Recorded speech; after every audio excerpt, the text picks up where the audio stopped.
20 years I scrimped, I saved, I denied myself the smallest pleasures, stitching together pennies until they formed dollars, stacking those dollars until they formed a dream.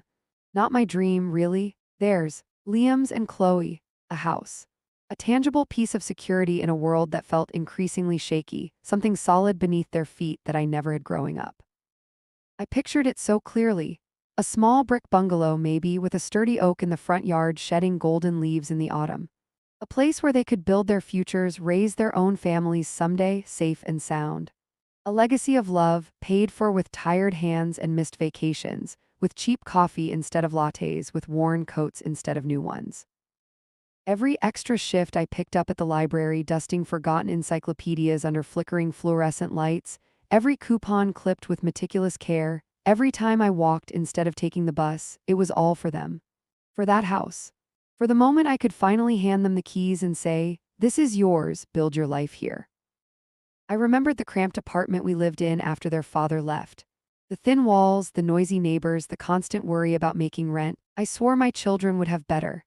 They deserved stability, a foundation. Liam, always so charming, so quick with a smile that could melt glaciers, he was working in marketing, doing well, he said. Always busy, always networking. Chloe, my quiet, artistic daughter, was a graphic designer, talented but seemingly always struggling to make ends meet despite her good job. They were adults, navigating their own lives, and I understood they had pressures. But this house, this gift, was meant to ease those pressures, to be a bedrock for them both. When I finally found it, after months of searching, it felt like fate.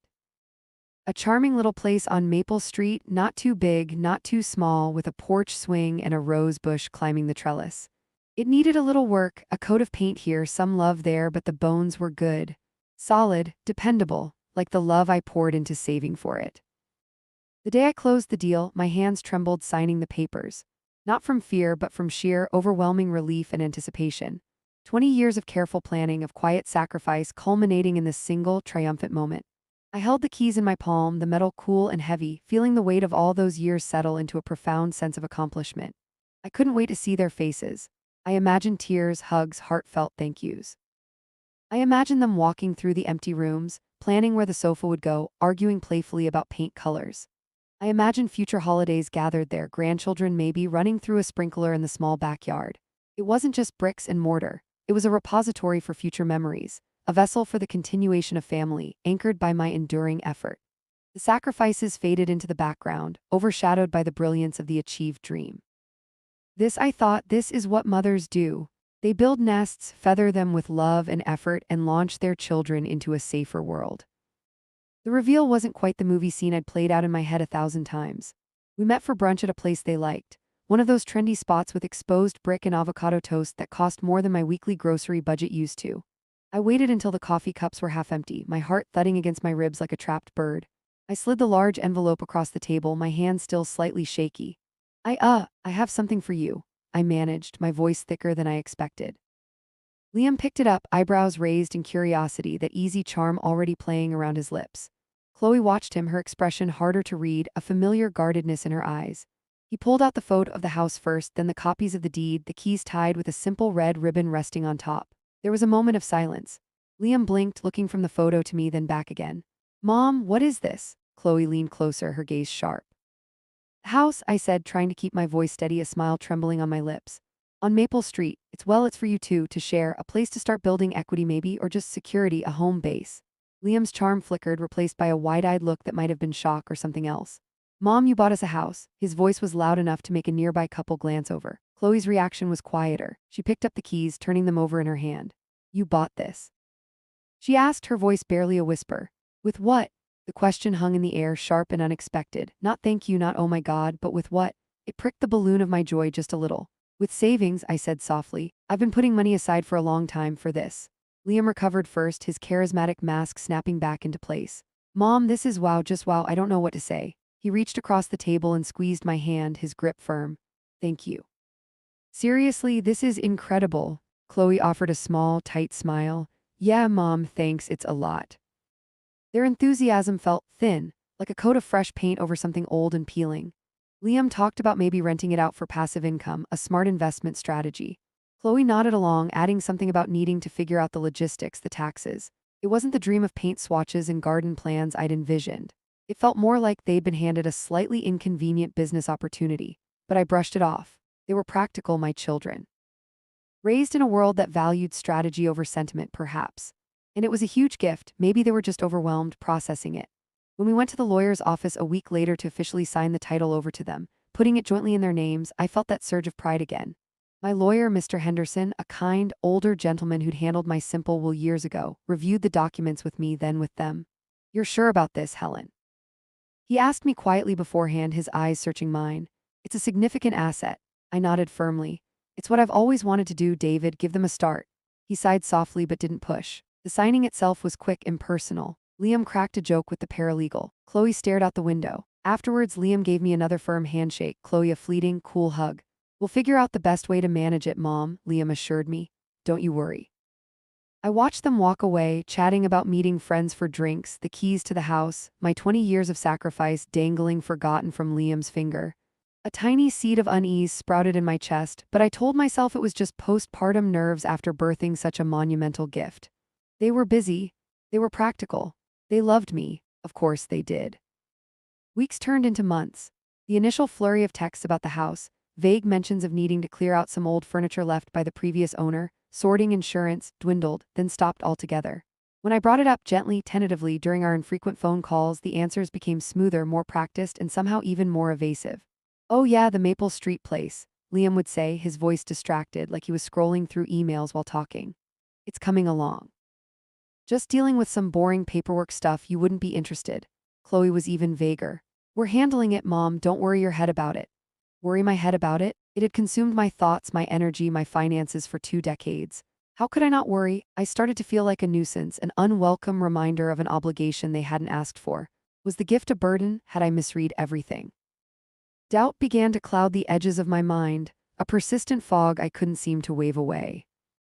One crisp Saturday afternoon in late October, needing to feel some connection to the dream, I found myself driving towards Maple Street. I told myself I just wanted to see the autumn leaves on the oak tree, the way the sunlight hit the porch swing. I parked a little way down the road, not wanting to seem like I was checking up on them. The house looked lived in. There were cheerful yellow mums in pots on the porch steps that I didn't remember being there. A small, unfamiliar blue hatchback was parked in the driveway. As I watched, the front door opened, and a young woman I didn't recognize came out, juggling keys and a dog leash attached to a yapping terrier. She had bright pink hair and wore ripped jeans and a band t-shirt. She locked the door behind her, glanced around casually, then headed off down the street with the dog trotting eagerly beside her. My stomach clenched. Who was that? Liam had mentioned maybe needing someone to check on the place occasionally, but this woman looked settled, comfortable. She locked the door like she belonged there. I drove away quickly, my heart pounding a frantic rhythm against my ribs. I tried calling Liam first, straight to voicemail, then Chloe. She picked up on the fourth ring, sounding breathless. "Mom, everything okay?" "Chloe, honey, I was just near the Maple Street house," I began, trying to sound casual, breezy. "I saw someone coming out, a young woman with pink hair and a little dog." There was a pause, just a beat too long. "Oh right, that's Brenda. I think Liam mentioned her. She's just helping us out." "Helping you out how?" My voice was sharper than I intended. "Just, keeping an eye on things, making sure the pipes don't freeze, watering the plants we got." "Plants? Since when were there plants?" "Chloe, she looked like she lived there. She locked the door." Another pause, then a sigh heavy with feigned patience. "Mom, she's staying there for a little bit. Her apartment building is being fumigated, major pest problem." We felt bad for her, and honestly, it helps us out too, having someone on site. She's our dog sitter, Buster loves her. "It's temporary, really." Dog sitter? They'd mentioned a Brenda who walked Liam's bulldog Buster sometimes, but living there temporarily, it sounded plausible, just about a kind gesture. My kids were kind, weren't they? "Oh," I said, feeling foolish. "Okay, that makes sense, you should have just said." "We didn't want you to worry," Chloe said smoothly. "It's really no big deal, she'll be gone in a few weeks." The knot in my stomach eased slightly, but it didn't dissolve completely. Temporary. Just temporary, I clung to that word like a lifeline. Why did it feel like such a flimsy thread? A few weeks stretched into a month, then two. Christmas approached, dusting the town with a fragile layer of snow and forced cheer. I hadn't heard anything more about Brenda the dog sitter moving out. Whenever I asked Chloe or Liam, the subject was deftly changed, or I got vague assurances. "Soon, Mom, her place is almost ready." Or "Brenda's been great, actually, she fixed that leaky faucet in the kitchen." Fixed the faucet? It felt wrong, deeply wrong. My carefully constructed denial was starting to crumble, eroded by a constant drip of suspicion. I needed certainty. I couldn't live with this gnawing anxiety anymore. One frosty Tuesday morning, bundled in my old coat, I drove back to Maple Street. This time I parked right across the street, my heart hammering. I needed to talk to someone, anyone.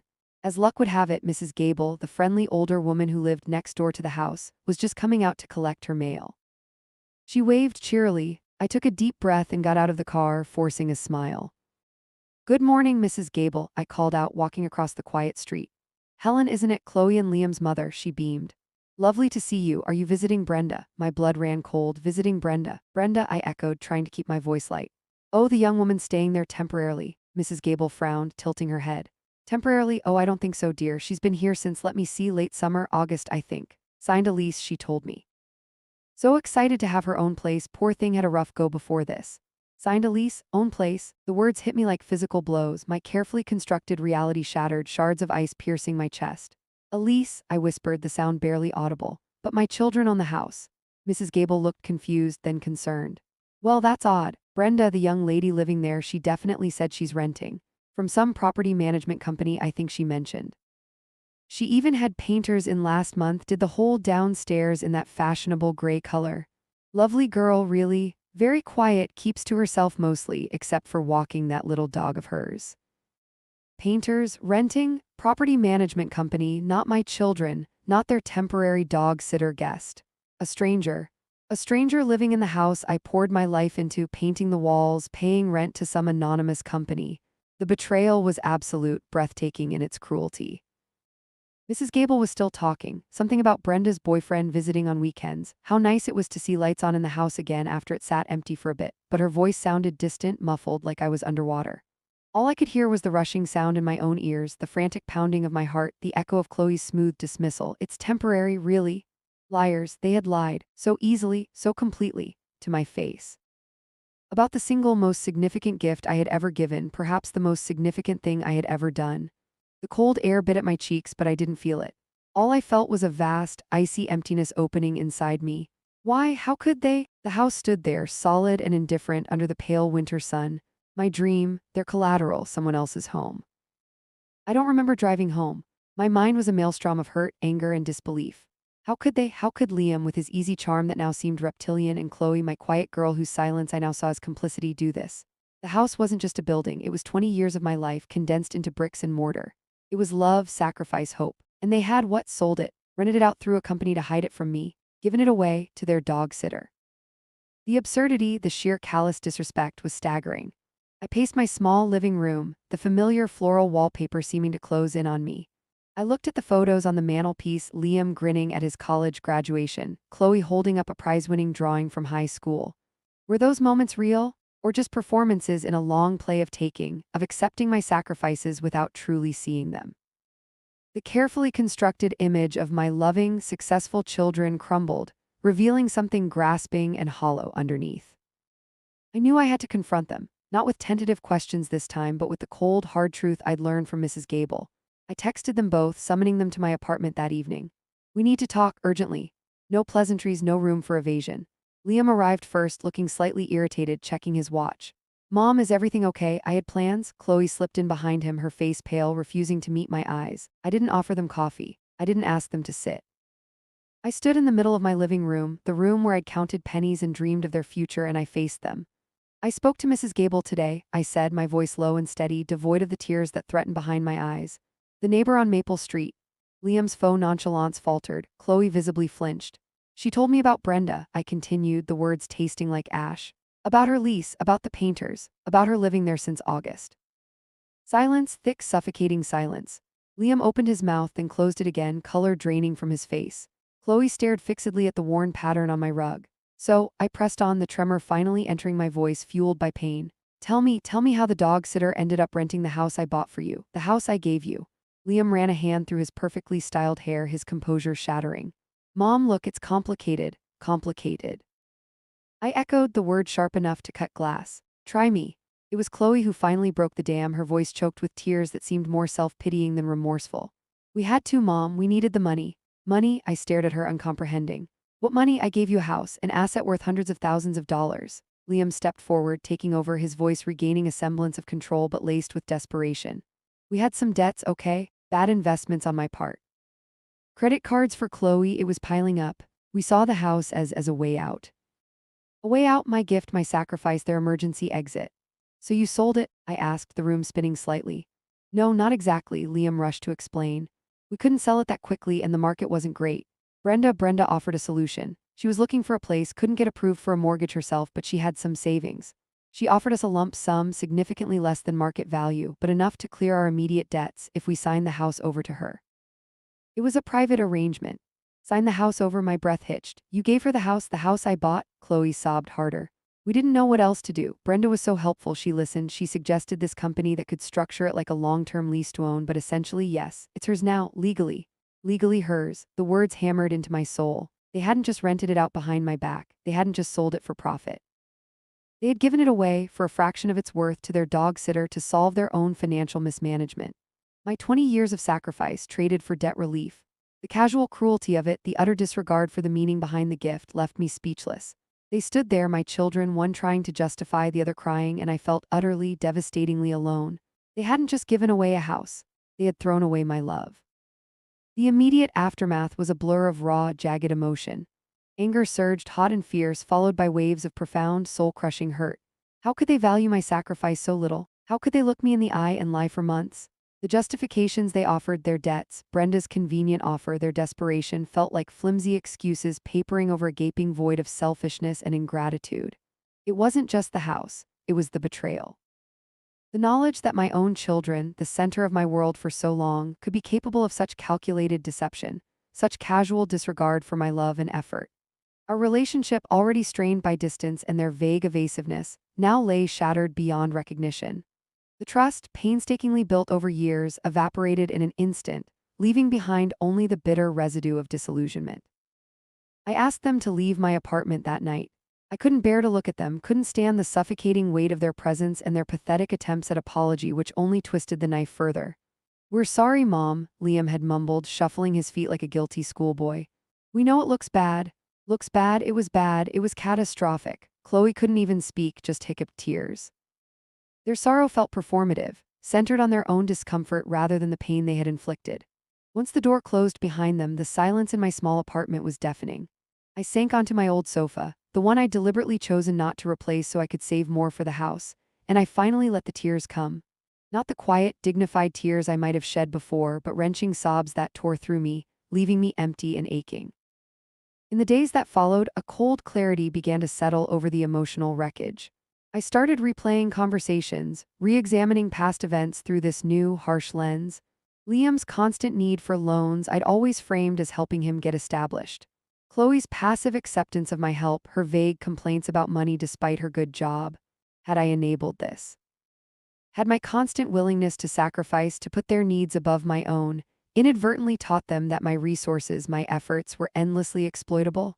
That I was endlessly exploitable? The house on Maple Street, once a symbol of hope and future joy, now loomed in my mind as a monument to my own naivety and their profound betrayal. I pictured Brenda, the dog sitter, arranging furniture in rooms I dreamed my children would fill, painting walls gray, perhaps laughing about how easily she acquired her new home. The injustice felt like a physical weight pressing down on my chest. I avoided their calls, letting them go straight to voicemail. The thought of hearing their voices, laced with either false contrition or renewed attempts at justification, made me physically ill. The isolation was profound, a stark contrast to the life I had envisioned, filled with family gatherings in their new home. But within that isolation, a tiny ember of something else began to glow: anger. Not the helpless, victimized anger, but a slow-burning fire of indignation. They would not reduce my life's work to this sordid transaction. They would not define me by their betrayal. The quiet solitude of the following weeks became a crucible. The initial shock and raw grief slowly began to transmute into something harder, sharper. Resignation warred with a rising tide of defiance. Why should I be the one left broken and diminished while they moved on, their debts conveniently cleared by my life savings? Why should Brenda, the opportunistic dog sitter, enjoy the fruits of my labor, living comfortably in the house meant for my children's future? The unfairness of it all gnawed at me, fueling a resolve I hadn't felt before. It wasn't just about the money or even the house itself anymore. It was about respect. It was about the principle. It was about reclaiming some semblance of dignity from the wreckage they had made. I thought back to Mr. Henderson, my lawyer, his quiet concern when I first signed the house over. Perhaps he could offer some guidance. Making that call felt like the first step out of the paralysis of victimhood. Mr. Henderson listened patiently, his expression growing graver as I recounted the whole sorry tale, the gift, the lies, the neighbor's revelation, the confrontation, the confession about the deal with Brenda. He didn't interrupt, just made quiet notes on a legal pad. When I finally fell silent, emotionally exhausted, he sighed heavily. Helen, this is appalling, he said, his voice gentle but firm. Morally reprehensible. Legally, he paused, tapping his pen. Legally, it's complicated. He explained the challenges. I had willingly signed the deed over to Liam and Chloe. Proving undue influence or fraud after the fact, especially when they claimed financial distress, would be difficult and costly. The arrangement with Brenda, potentially structured as a convoluted lease-to-own or private sale, might be legally murky but possibly binding, depending on the paperwork they signed, paperwork I hadn't seen. We can investigate, he offered.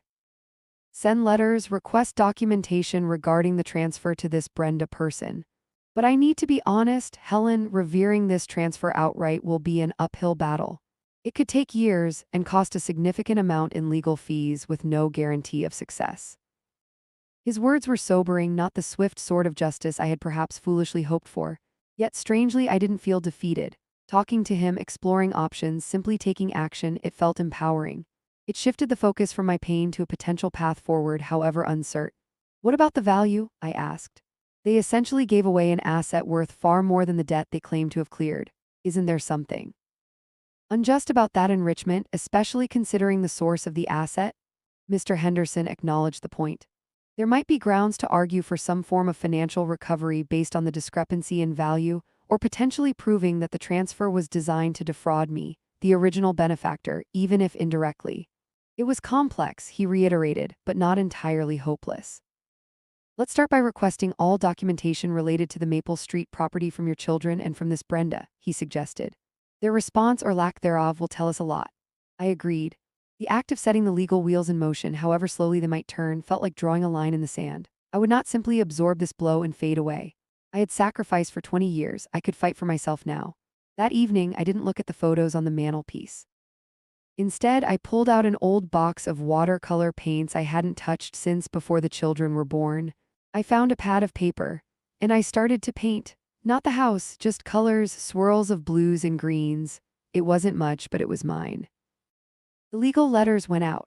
Predictably, the response was slow, obfuscated. Liam, through a curt email, claimed it was a private matter and they were handling their finances responsibly. Chloe didn't respond at all. A letter sent to Brenda at the Maple Street address, requesting details of her occupancy agreement, went unanswered. Mr. Henderson warned me this was likely. They were probably hoping I'd run out of money or resolve and just give up. But something had shifted within me. The fight wasn't just about the house anymore. It was about reclaiming my narrative. They wouldn't get to write the ending to my story, casting me as the foolish, discarded mother. My quiet strength, honed over years of patient saving and sacrifice, was now being redirected. I started looking at my own finances, not with an eye towards deprivation, but planning. I took on a few extra hours at the library, not for them, but for my legal fund for me. It was strange, focusing on myself after decades oriented around my children.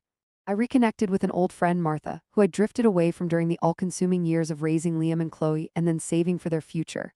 We met for coffee, real coffee, in a nice cafe, and I told her everything. Her indignation on my behalf was a balm, a validation of the injustice I felt.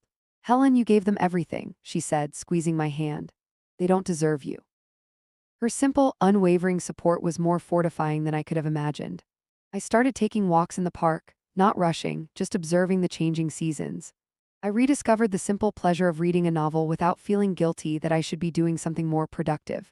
Slowly, painstakingly, I began rebuilding a life centered not on thankless sacrifice, but on my own quiet needs and rediscovered interests. The house on Maple Street still represented a deep wound, a painful symbol of betrayal, but it no longer defined my entire existence. It was a chapter, a dark and traumatic one, but not the whole book. One afternoon, needing some paperwork from my old files, I stumbled across a photograph tucked inside a book. It was of Liam and Chloe as young children, maybe 5 and 7, beaming, holding up clumsy clay figures they'd made for me. Their eyes were bright, innocent, full of uncomplicated love. A pang of grief hit me, sharp and unexpected, for the children they had been, or who I thought they had been. For the relationship I thought we had. Had the seeds of selfishness always been there, unnoticed beneath the surface? Or had life, their own choices, and perhaps my own unwitting enabling, warped them into the people who could betray me so profoundly? The bitterness was still there, a deep, indelible stain, but it was now mixed with a weary sort of pity. They hadn't just squandered my gift, they had impoverished their own souls.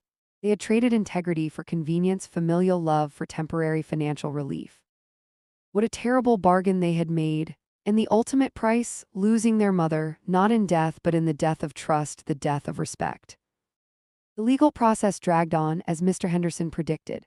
We eventually confirmed, through property records and reluctantly provided documents, the nature of the deal. It was a convoluted arrangement, essentially selling the house to Brenda for a fraction of its value, paid partly up front and partly via structured payments to a holding company Liam had hastily set up. It was designed to look legitimate on the surface, but reeked of desperation and obfuscation. Contesting it would be protracted and messy. We sent a formal demand letter outlining the clear discrepancy between the gift's value and the amount they received, hinting at potential claims of fraudulent conveyance or unjust enrichment. This finally prompted a reaction, not remorse but panic. Liam called, his voice tight with anger.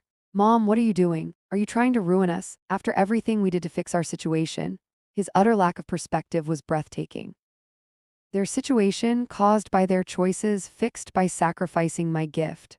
"What I am doing, Liam," I replied, my voice remarkably calm, "is seeking accountability for what was done with a gift given in love and earned through 20 years of my life." There was a tense negotiation, mediated through lawyers. They didn't want this dragged through court, the potential exposure, the judgment. They offered a settlement, a sum of money, significantly less than the house's true value, but more than they'd initially received from Brenda, likely scraped together through loans or further financial maneuvering. It wasn't about the money, not really. Getting the house back was impossible now. Brenda was legally entrenched. Accepting the settlement felt like the pragmatic choice, a way to close this painful chapter and recoup at least a portion of what was taken, acknowledging the financial reality without condoning the moral bankruptcy of their actions.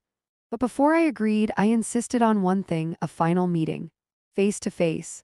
No lawyers, just me, Liam, and Chloe. They came back to my small apartment, the scene of the initial confession. They looked wary, defensive. I didn't offer recriminations or raise my voice. I simply sat on my sofa and looked at them, my children, now strangers in so many ways. "I'm going to accept the settlement," I said quietly. Relief flickered across Liam's face. Chloe continued to study the rug. "But I need you to understand what you've done. Not just legally, not just financially. You took a gift of love, decades of my sacrifice, and you treated it like pocket change to cover your poor decisions. You lied to me, you disrespected me, and you broke something fundamental between us." I paused, letting the words sink in. "The house is gone, that chapter is closed, but the trust, the easy affection, the belief I had in your character, that's gone too. And unlike the house, that's not something you can buy back or settle out of court." I told them I needed space, indefinite space. No more casual calls, no pretending things could ever go back to the way they were. Any future contact would be on my terms, infrequent and cautious. I wasn't doing it out of spite, but out of self-preservation. I needed to protect the fragile peace I was building for myself. Liam started to protest, the old charm attempting a comeback. "Mom, surely we can work through this." I held up a hand. "No, Liam. There's no working through a betrayal of this magnitude. There is only acknowledging it and living with the consequences.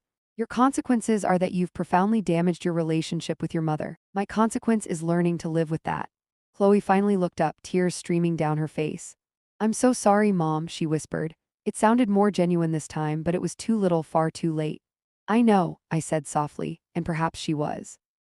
But sorry couldn't rebuild the edifice they had demolished. Letting them go, truly letting go of the image I held and the future I dreamed for them, was the hardest part. But it was also liberating. The settlement money arrived. I used some to pay Mr. Henderson, a man whose quiet competence had been a lifeline. I put the rest aside, not earmarking it for anything specific just yet. For the first time, my savings weren't for someone else's future, but potentially for my own. Maybe a small trip I'd always denied myself. Maybe art classes. The possibilities felt tentative but real. My life was smaller now in some ways. The grand dream of providing that perfect foundation for my children had imploded. But in the ruins, I was finding myself. My strength wasn't just in sacrifice, but in resilience. My value wasn't determined by what I could give them, but by my own inherent worth. The house on Maple Street still stands, occupied by Brenda, the dog sitter. Sometimes when I drive past, which is rare now, I feel a flicker of the old pain, the bitterness. But it no longer consumes me. It's a scar, a reminder of a deep wound, but scars fade. They tell a story of survival. My story isn't the one I plan to write over those 20 years of saving. It's darker, more complex, tinged with sadness. But it's mine. And in finding my own voice, my own path forward, however unexpected, there's a quiet, hard-won empowerment. A bittersweet redemption, not of the past, but for my future.